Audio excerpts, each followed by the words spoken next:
नमस्कार मेरे प्यारे साथियों, आज हम बात करेंगे कि गेहूं और चने का हमारा एवरेज कैसा रहा और क्या रिस्पांस रहा हमारे एरिया में फसल का। तो काफ़ी किसान भाइयों के कमेंट थे मेरे को कि एवरेज क्या रहा आपने बताया नहीं, और कौन कौन सी दवाई डाली थी उनका कैसा क्या एवरेज आया वो भी नहीं बताया। तो आज की वीडियो में हम यही क्लियर करेंगे। सबसे पहले अगर हम बात करें कि कौन सी दवाई वाले जो खेत थे उनमें ज़्यादा अच्छा रिज़ल्ट मिला, तो अगर व्यूइंग वाइज देखें मतलब कैसा दिख रहा है खेत, उस हिसाब से अगर हम अनुमान लगाएं कि किस फंगीसाइड का ज़्यादा अच्छा रिज़ल्ट रहा, तो आप देखेंगे कि जो प्रेक्सर का गेहूं था वो लगावट में बहुत अच्छा दिखता है। मतलब ऐसा दिखता है जैसे बहुत ही शानदार खेत होगा और इसका एवरेज जो है वो काफ़ी अच्छा आएगा। दूसरे नंबर पे आपको दिखेगा नेटिवो का। जो नेटिवो है उसका भी आपको खेत बहुत अच्छा दिखता है और काफ़ी अच्छे तरीके से आपको दिखेगा कि पत्तों ने साइज लिया है और गेहूं की बाली जो है वो बड़ी हुई है। तीसरे नंबर पे आपको दिखेगा ओपेरा का खेत, और एम स्टार टॉप और ओपेरा के खेत में आप कोई ऐसा विशेष चेंज नहीं देख सकते, दोनों में लगभग एक जैसा ही आपको गेहूं दिखता है। लेकिन बात आती है कि एवरेज की, मतलब कितना ग्रेन आपका प्रोडक्शन हुआ है पर एकड़ पर इन वेराइटीज़ के हिसाब से, खेत के हिसाब से। तो मैंने एक ही खेत में अलग अलग डोरे में डाल के देखा है। जो डोरे होते हैं, जैसे ये इस खेत में आप देख सकते हैं, ये पीछे मेरे पीछे ये इतना बड़ा है कि ये डोरा डला हुआ है। तो इसके हिसाब पे मैंने डाले थे अलग अलग प्रैक्टिकल करके। तो यहाँ पे जैसे मैंने डाला था तो इसमें देखा मैंने कि लगावट के मामले में मेरे को दिख रहा था बहुत अच्छा ओपेरा का, मेरे खेत में ओपेरा का बहुत अच्छा दिख रहा था और उसके साथ में प्रेक्सर का बहुत अच्छा दिख रहा था। लेकिन एट दी एंड जब कटाई हुई तो कटाई में मैंने देखा कि जो नेटिवो है उसका रिज़ल्ट मेरे को ज़्यादा अच्छा मिला। कैसे अच्छा मिला कि उसका जो ग्रेन है उसका साइज बहुत अच्छा है, पहली बात। दूसरी बात ये कि उसमें साइजिंग में कम ज़्यादा, मतलब बड़े छोटे जो दाने हैं वो काफ़ी कम मात्रा में हैं। और तीसरे ये कि उसका जो रेडनेस है गेहूं की वो ज़्यादा अच्छी आई है। ओवरऑल अगर हम बात करें कि सभी जो फंगीसाइड्स हैं उनमें सबसे अच्छा रिज़ल्ट गेहूं पे किस किस का है, तो दो फंगीसाइड मुझे काफ़ी अच्छा लगे, एक तो ओपेरा और दूसरा लगा नेटिवो। अब काफ़ी किसान भाई बोलेंगे कि प्रेक्सर का आपने बोला था, प्रेक्सर अच्छे रिजल्ट में है और अच्छा परफॉर्म कर रही है। लेकिन प्रेक्सर के साथ मेरे खेत में एक समस्या आई, हो सकता है कि ये मेरे ही खेत में रही हो और किसी के में नहीं आई हो। लेकिन समस्या ये थी कि जो गेहूँ है उसमें 50% से लेके 70% तक गेहूँ पूरा सूख चुका था, मतलब जो परिपक्व अवस्था में आ चुका था। और 30% तक का गेहूं ऐसा था जो लेट हो रहा था, मतलब जिसके अंदर पकाव ही नहीं आ रहा था। ऐसा लग रहा था जैसे ये अभी भी हरेपन पे है। उसका मेरे को कुछ गणित समझ नहीं आया। और वही डोरे में था जिसमें प्रेक्सर डला हुआ था। हालांकि एक पूरे प्लॉट में भी मैंने प्रेक्सर डाल के रखा था, वहाँ पे भी सेम कंडीशन बन रही थी। इसका मतलब ये कि जो पकाव की स्टेज होती है उसे ये लेट कर देता है, और जो गेहूं होता है वो एक जैसा प्रेक्सर के खेत में पक के नहीं आता। उसी के साथ अगर आप स्ट्रॉ वगैरह देखेंगे, जो उसके नीचे से डंडी वगैरह रहती है वो तो बहुत अच्छी लगती है, और उसके साथ ये भी दिखता है कि इसके अंदर प्रोडक्शन बहुत अच्छा आएगा। लेकिन ग्रेन के ऊपर अगर हम देखें तो जैसे अधकचरा पका हुआ खेत जो भी रहता है वो आपका वेट पे नहीं जाता, मतलब जो वजन होता है आपके टैंक पे कितना निकला है वो मैटर नहीं करता, क्योंकि हल्का सा आप गीला कटाएंगे तो आपको प्रति एकड़ पर थोड़ी सी पैदावार आपको ज़्यादा दिखेगी, लेकिन प्रति क्विंटल कितना पैदा हुआ एकड़ में ये उसमें कम हो जाता है। इसलिए मेरे को जो प्रेक्सर है उसका रिज़ल्ट अच्छा नहीं लगा गेहूं पे विशेषतः।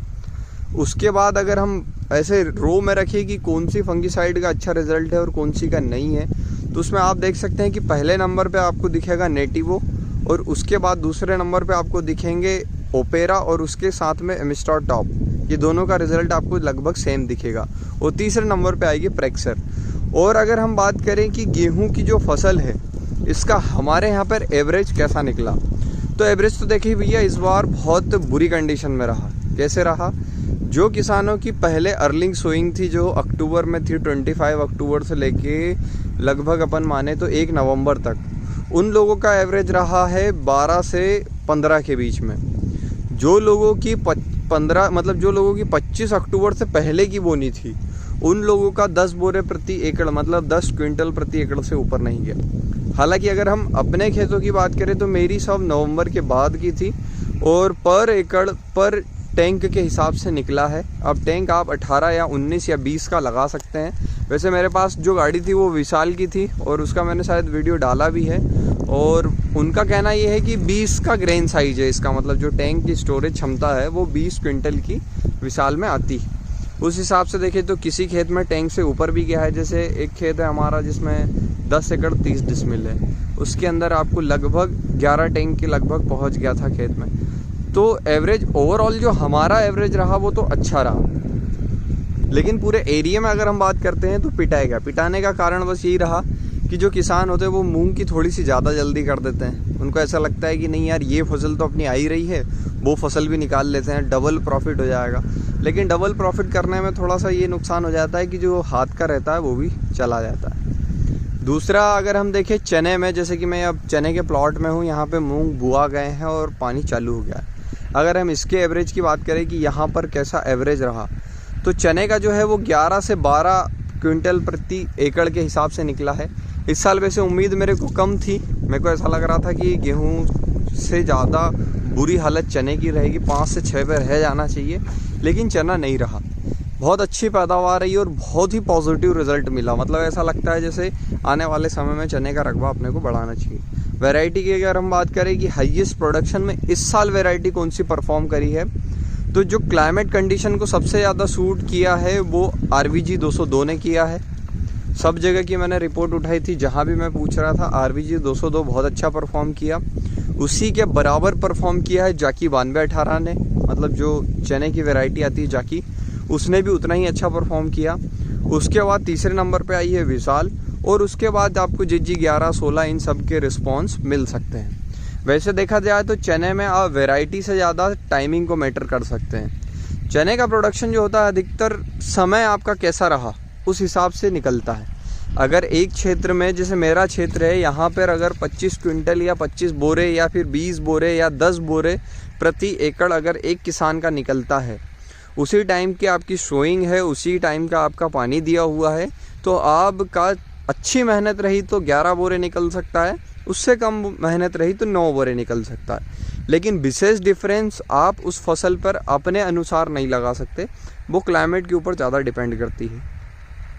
उसी के साथ में आप देख सकते हैं पीछे ये पूरे खेत तैयार हो चुके हैं, यहाँ पानी डल चुका है और आने वाले इधर के एरिया में पानी डलेगा, और यहाँ पे मूंग की पूरी तैयारी हो रही है।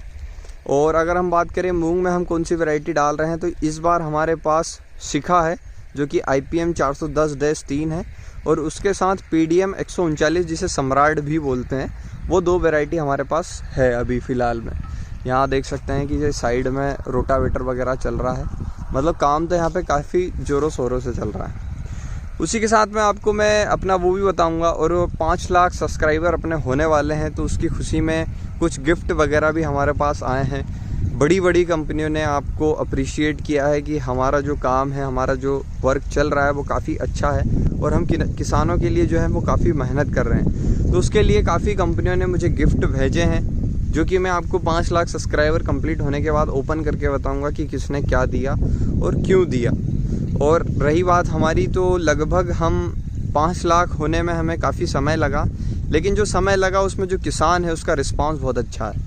अगर हम बात करें हमारी जो चैनल है वो कैसी चल रही है, तो रिस्पांस के मामले में तो काफ़ी बढ़िया है। सबसे ज़्यादा मुझे कमेंट आते हैं कि भाई साहब आपके नंबर दे दो।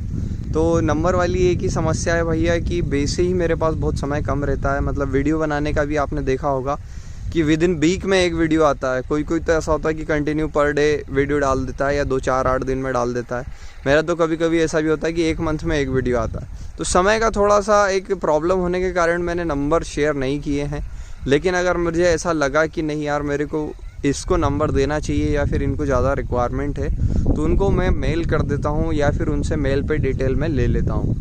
तो आप भी ऐसा कर सकते हैं। अगर आपको ज़्यादा समस्या हो तो आप कमेंट सेक्शन में जाके ये कमेंट डाल दें कि भाई साहब मेरे को ये प्रॉब्लम हो रही है और इसका सल्यूशन दे। तो हमारे साथ जो किसान है, मतलब हमारी चैनल पे जो किसान है, एक्टिव किसान है, वो उसको काफ़ी अच्छे तरीके से हैंडल कर लेते हैं। कुछ कमेंट ऐसे भी होते हैं जिसमें मैं जो सल्यूशन देने वाला होता हूँ वो ही मेरे को पहले ही किसी दूसरे किसान द्वारा लिखा हुआ मिल जाता है। तो काफ़ी अच्छा लगता है कि नहीं यार सभी लोग इसमें एक्टिव हैं। अब देखते हैं, अब हमारे सोइंग जो हुई है मूंग की, इसके बारे में आपको ब्लॉग में आएगा। हर ब्लॉग में डिटेल दी जाएगी किस तरीके से कर रहे हैं। वैसे इस खेत में हमने क्या किया था कि पहले कल्टीवेटर लगाया है, उसके बाद इस पर रोटावेटर किया है और डायरेक्ट शोइंग कर दी है। तो जो मूंग डाला है, अगर हम उसकी क्वांटिटी की बात करें तो जो सीखा हमने डाला था 13 से 14 किलो प्रति एकड़ में। हालांकि थोड़ा ज़्यादा डल गया, वैसे मैं 12 किलो से ऊपर डालने वाला नहीं था।